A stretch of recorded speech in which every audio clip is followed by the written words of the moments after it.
Dr. M.F. Ludiker. Dr. Ludiker. Thank you.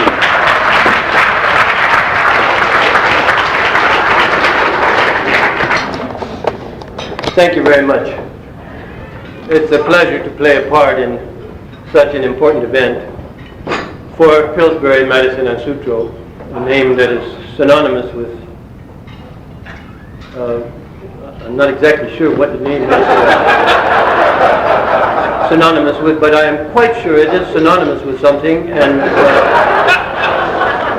unlike so many other large firms that have never achieved any level of synonymity at all. But I'm truly thrilled to be here at great expense, and you should know that, if you don't already know, that the reason I was asked to serve in this capacity is because of my unusual perspective, unusual background. I am in so many fields.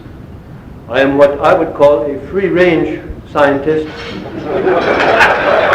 in all of the fields, really, psychology, plastics, economics, physics, biology, all of the sciences, also rockets, gynecology, geology, all of the ologies. If you can think of ology, I'm sure I'm in that one too. And by the way, this makes me the most valuable expert in the business. Oh yes, I can tell you in all modesty, there is no hypothesis I cannot support.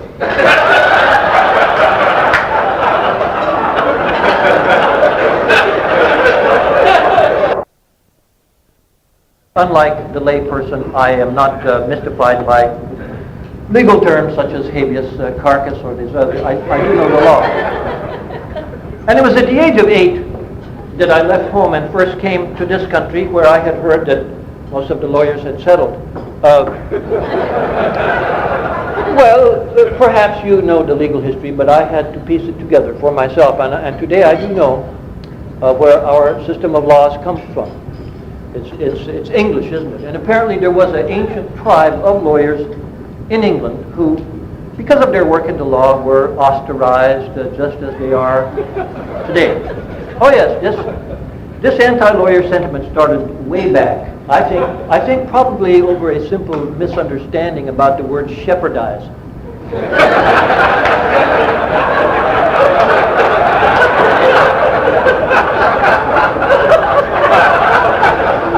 Well, people assume the worst about lawyers, don't they?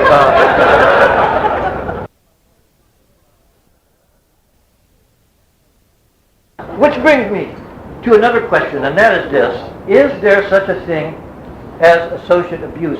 I don't know. It's so hard to find the line. I know sometimes the associates are asked to do a little bit of work outside the office for the partners, a little yard work, whatever. I don't see anything wrong with it. However, I understand some of you have been keeping associates tied out in the yard overnight. I think you just got to find the line. It would depend on the weather, obviously. And the associate abuse problem is nothing new. Matter of fact, when we look into the history books, we find that even the concept of burnout dates all the way back to ancient Egypt. Oh yes, just like the associates of today, the associates who built the pyramids, they had dreams of making Pharaoh one day, yes.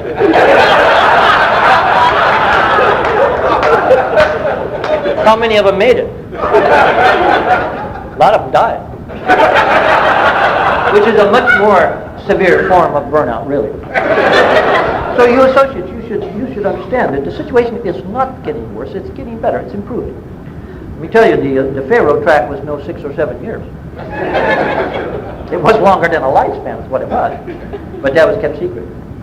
By the way, there was no contract pharaohs. You were an equity pharaoh, or you were stacking blocks.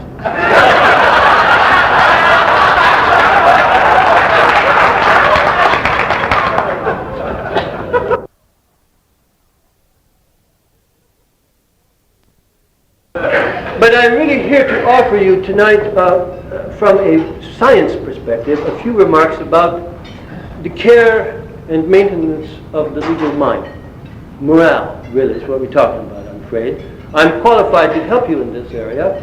And also I've spent quite a time preparing this material ever since I realized I could get paid to come here and talk. But I think this will be helpful for you. Let me tell you what I think is special about the legal mind.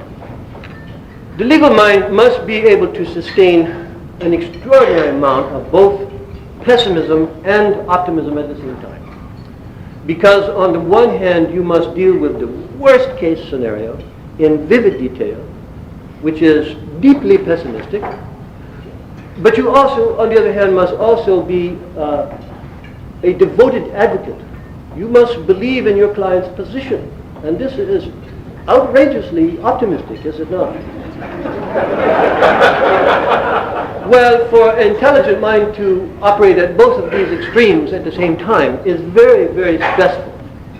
And over time, it can make you so bitter and cranky that eventually, like Al Pepin, you have to have your own personal winery just to keep up.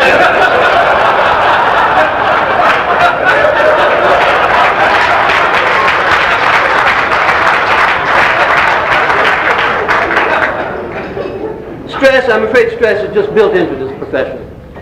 And you know, actually not all of it is necessary. I want to mention something about negotiating. There is some bad advice going around about negotiating skills. And I heard well-known psychologists on TV advise that when you find yourself in a difficult negotiation with a tough opponent, you should imagine that they are naked. Have you heard this? I don't think this is good advice. Of course, they're supposed to bring their authority down and relieve your stress, but I don't know about you. For me, when I find myself in the same room with an assertive person who is naked, the stress goes up.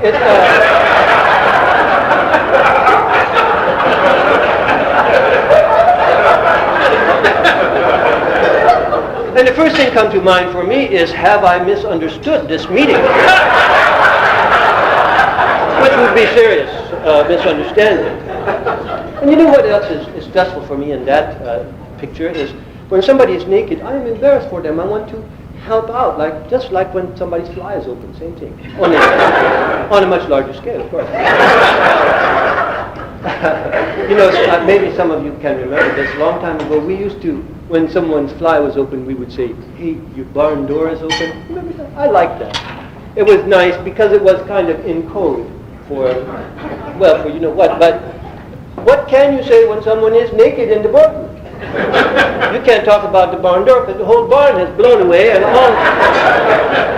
all of the animals are freely moving about in the open air. So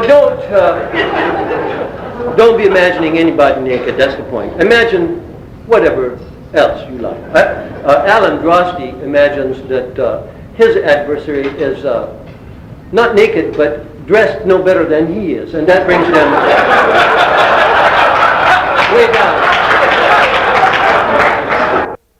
This unique situation of the lawyer, trying to balance intense optimism with the worst case scenario, this triggers the production biologically of certain chemicals in the brain I want to tell you about. And these are that's like irritonin, I think, is one of them. And, it's hard to hear you.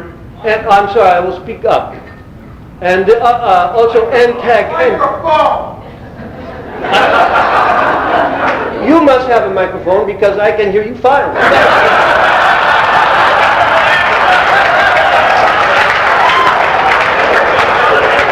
now I have done it. Last thing I want to do is antagonize a room full of lawyers.